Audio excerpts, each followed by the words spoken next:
Olá pessoal, esse é o canal Altas Curiosidades, feito para você que quer ficar por dentro de fatos atuais e de fatos que você nem imaginaria que iria lhe interessar.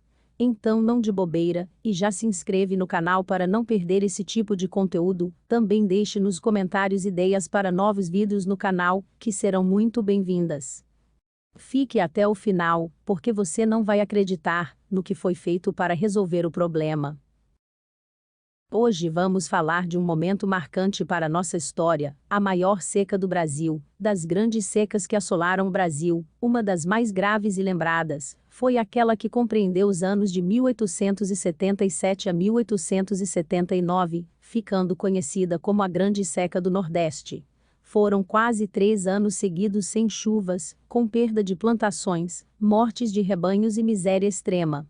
A situação foi tão desesperadora que famílias inteiras se viram obrigadas a migrar para outros estados, promovendo uma onda de imigrações.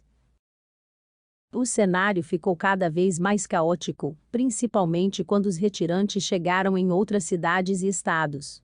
Devido à miséria extrema das pessoas que chegavam, os moradores locais temiam saques no comércio e armazéns. Além disso, as cidades para as quais as vítimas da seca se dirigiam começaram a ficar cada vez mais apinhadas de flagelados. Fortaleza, por exemplo, converteu-se na capital do desespero.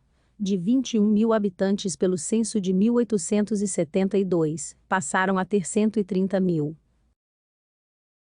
Somando-se ao quadro caótico, os rebanhos de animais sobreviventes sucumbiram diante da ação de zoonoses, furtos, fome e sede.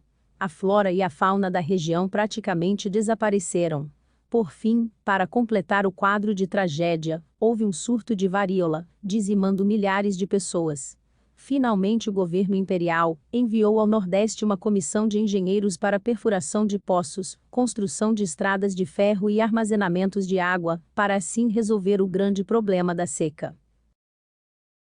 Calcula-se que 500 mil pessoas morreram por causa da seca, em que o estado mais atingido foi Ceará.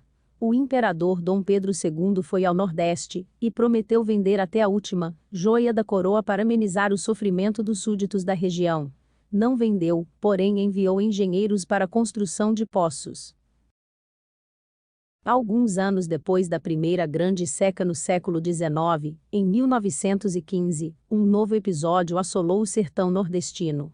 Mais uma vez, a nova seca fez com que diversos nordestinos migrassem para as grandes cidades, porém, ao contrário do primeiro episódio, o governo cearense resolveu se precaver de uma maneira desumana. Desta feita, o governo criou os primeiros currais humanos, campos de concentração em regiões separadas por arames farpados e vigiadas 24 horas por dia por soldados, para confinar as almas nordestinas retirantes castigadas pela seca. A oeste da cidade de Fortaleza foi erguido então, na região alagadiça da atual Otávio Bonfim, o primeiro campo de concentração brasileiro. Ali ficaram confinadas cerca de 8 mil pessoas com alimentação e água controladas e vigiadas pelos soldados do exército. Naquele mesmo ano de 1915, após incentivos para que os retirantes migrassem para a Amazônia, o curral humano foi desativado. Cerca de 17 anos mais tarde, em 1932, foi a vez de reabrir o campo de concentração de Otávio Bonfim e criar novos currais humanos. Naquele ano, outra grande seca castigou novamente o sertão nordestino, fazendo com que, mais uma vez, milhares migrassem para os grandes centros urbanos. Após 17 anos, nem o governo federal, nem os governos estaduais haviam se precavido para diminuir os efeitos da seca, e a solução, novamente desumana, passou a ser a criação e ampliação dos campos de concentração nordestinos.